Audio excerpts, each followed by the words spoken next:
Now let's see how to treat low blood sugar.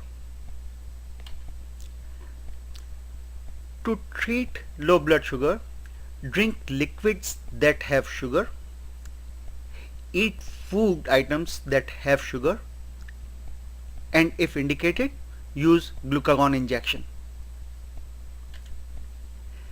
Coming to drinking liquids that have sugar, these are the factors you have to listen to and understand very carefully. If you have low blood sugar, you don't drink diet sodas, you don't drink diet colas, you don't drink diet juices, because the word diet means all these liquids have negligible or no sugar, and if you have low sugar, your body needs sugar. So if you have low blood sugar, drink liquids with sugar. If you have nothing available, just add 2 spoons of sugar, 2 tablespoons of sugar in half to 1 glass of water and drink it. If you don't even have that, just put sugar in your mouth, chew it and swallow it. If easily available, we prefer recommending liquids over solids. That doesn't mean that you go searching for liquid and spend 10 minutes searching for a liquid. I told you, you can just put 2 spoons of sugars or 2 or 4 cubes of sugar in your mouth, chew it and swallow it. That's it. Why we prefer liquids over solids? There are 2 reasons. One is that with the solids, the effect on the blood sugar will be delayed. It won't come so fast as it will come with the liquids. Second is that the solids can be aspirated in the lung.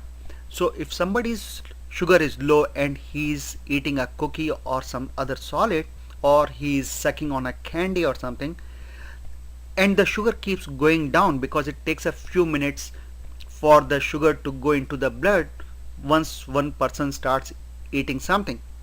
So during that time, if the sugar falls further, this solid, cookie or candy, can be either aspirated in the lung, can go into the lung and cause stopping of breathing or severe problem with breathing.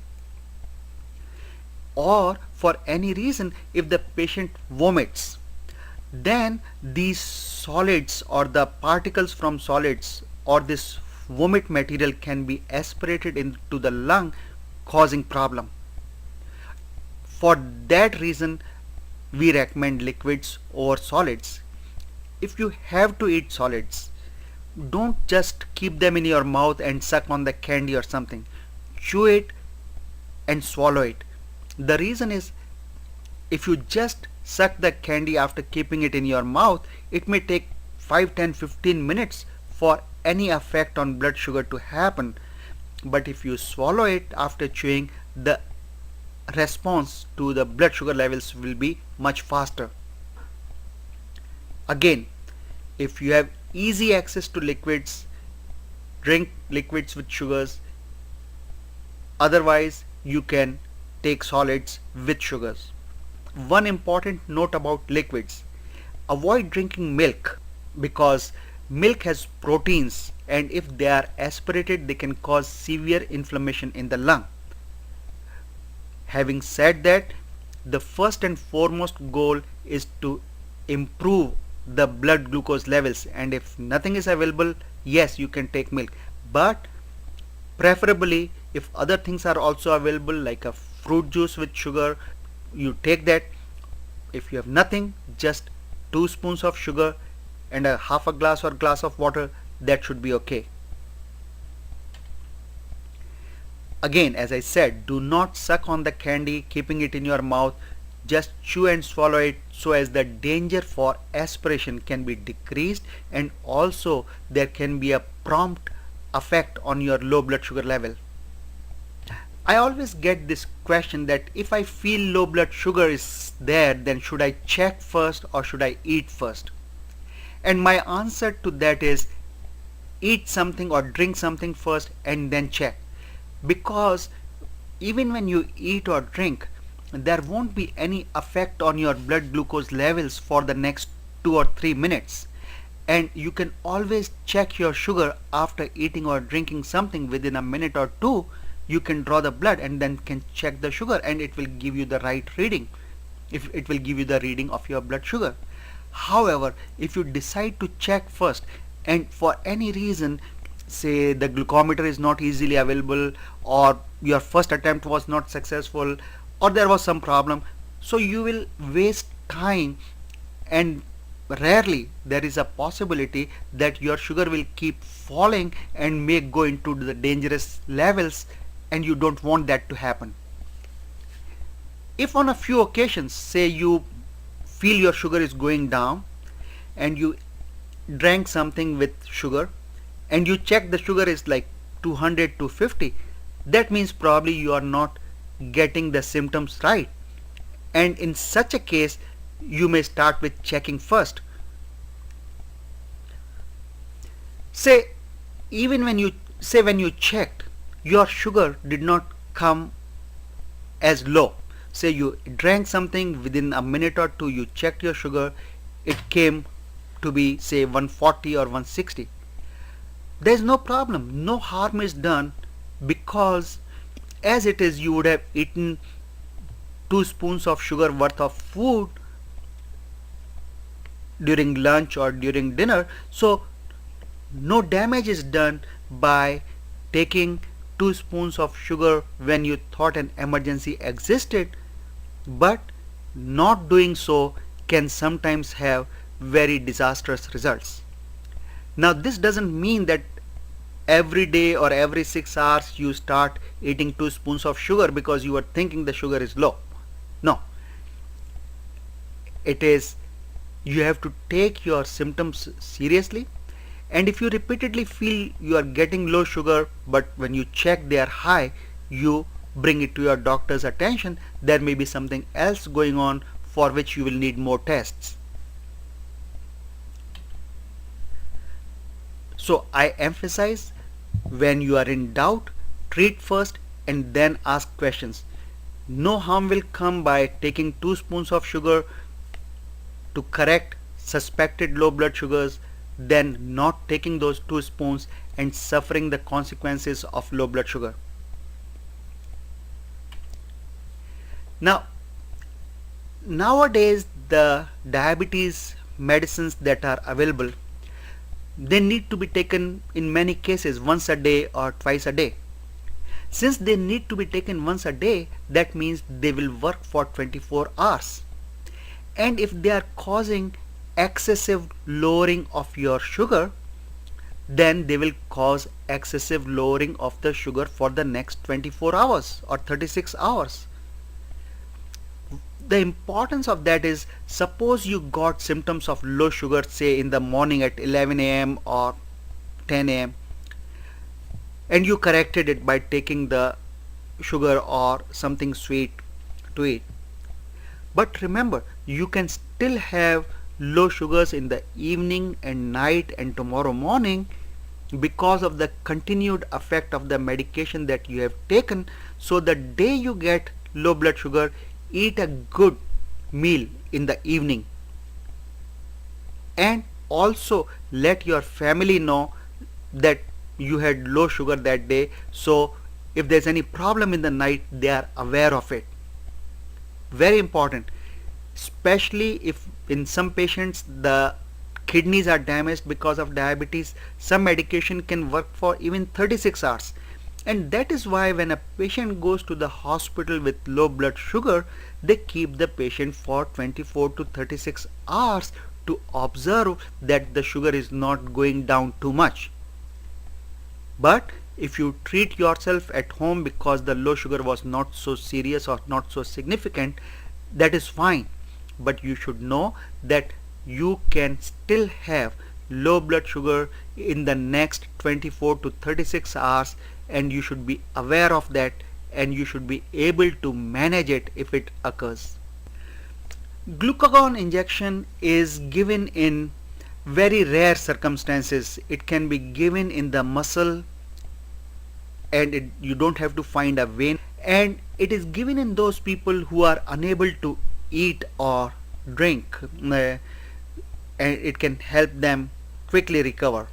Glucagon goes into our body and generates glucose in the liver. Remember, for that reason, if the patient has liver disease or severe problems in the liver, the glucagon injection may not work very well. However, glucagon injection is not used in routine because there are such simple treatments available. If you get severe hypoglycemias, and if you are in an area where you cannot have access to food, for example, then you can be keeping glucagon injection with you, that if you suffer symptoms of low blood sugar, you can give the injection to yourself and then treat your low blood sugar. Recently, some commercial products have been introduced to treat low blood sugar. These products come as a paste or a liquid in a tube which is about 3 to 4 inches long and half inch in diameter. These products are easy to carry, but they are expensive and do not offer any significant advantage over anything else that you would have used to correct your low blood sugar. If the fall in your blood sugar level was significant, say your blood sugar was 50 milligram percent or below that, you must call your doctor after you have taken the immediate steps to correct your low blood sugar. The reason is that now many medication work for 24 hours or so. If your sugar was significantly low, there is a possibility that your sugar will go down again after some time after you have made the correction. And that is why if the sugar was below 50 milligram percent, your doctor may like to admit you for observation for the next 24 to 36 hours.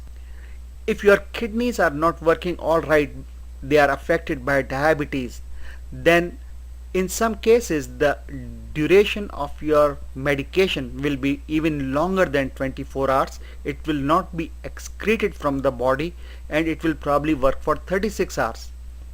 Your doctor will know how your kidneys are doing, and that is why I said that you should call your doctor, who will make a decision if you need to be admitted or not.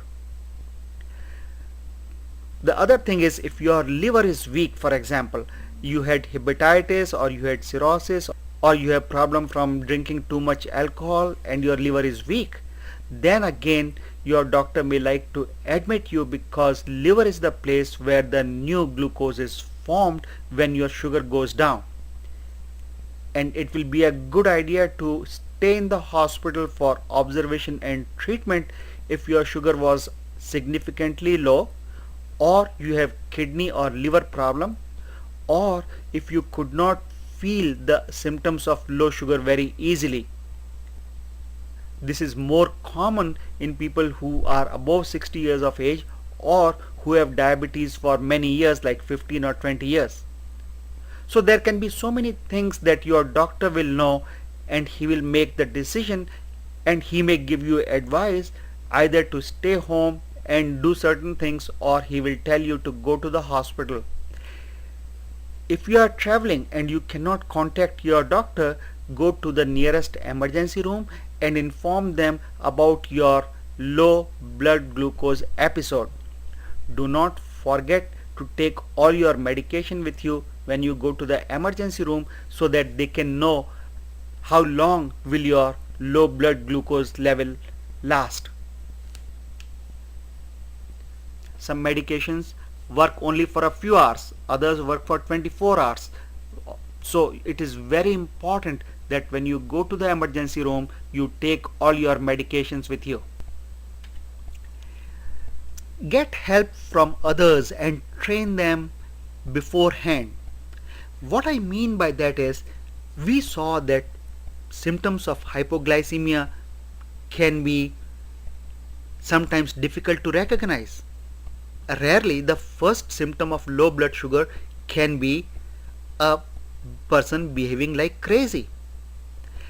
And if you have lost control on your mind because of low blood sugar, you cannot treat yourself. You won't know what to do. And that is why it is very important to educate your family that you live with, your friends that you work with about your diabetes and symptoms of low blood sugar and how to treat it right. There was a time 20-30 years ago when diabetes was seen as a stigma, that oh, the person has diabetes. Now 10% of our population has diabetes, so it is not a stigma anymore. So do not be afraid sharing this diagnosis with your close associates who can help you when you will really need help. But to educate them, first you have to educate yourself, and that you can do by looking at this presentation and sharing this presentation with those who live close to you at your home or at your workplace. Also, wear a bracelet or pendant saying you have diabetes. The reason is that suppose you are in a car accident, or suppose you are in a meeting in a different city where people don't know that you have diabetes and you have low blood sugar and you pass out because of that. Or as I said, suppose you had accident and because of that you become unconscious. If you are wearing a bracelet, the doctors and the nurses will immediately know that you have diabetes and will keep an eye on your sugar and treat you accordingly. If they don't know, valuable time may be lost, during which you can damage your brain permanently, or you can get a heart attack, or you can die because of low blood sugar.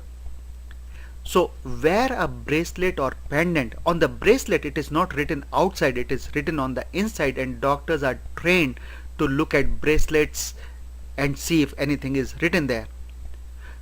Remember, let this bracelet be not, or the pendant be not very expensive, because if you are in a car accident and the pendant is expensive, maybe somebody will steal it. So wear a simple pendant or bracelet which says that you have diabetes, that you can get the right treatment even from strangers when you need it.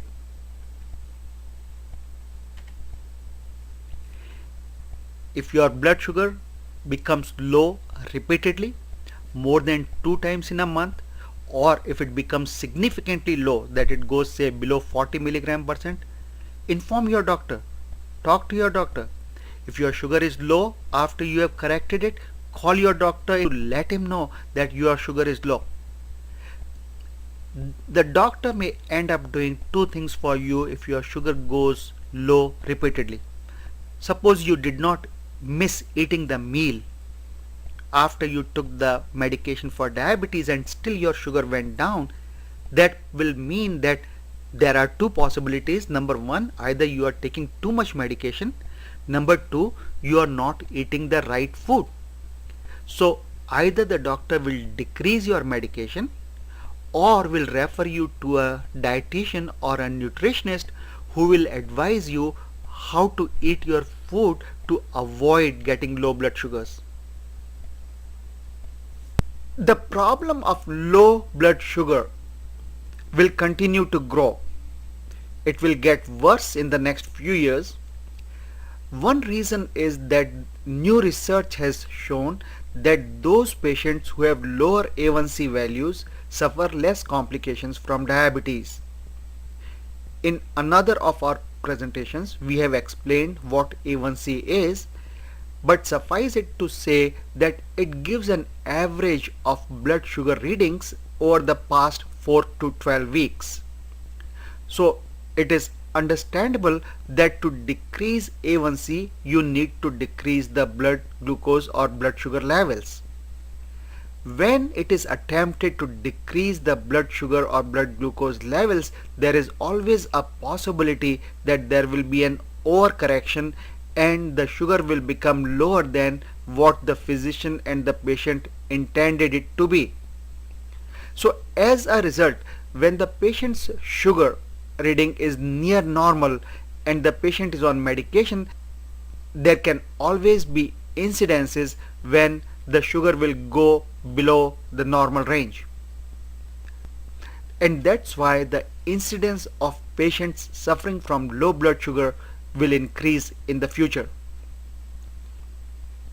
The second thing is there are many more diabetics now, and the number of diabetics is increasing every year. So when both these factors are put together, there can be a significant increase in patients with low blood sugars. Just as we train people for CPR training, it won't be a bad idea to educate everybody about symptoms of low blood sugar and how to correct it.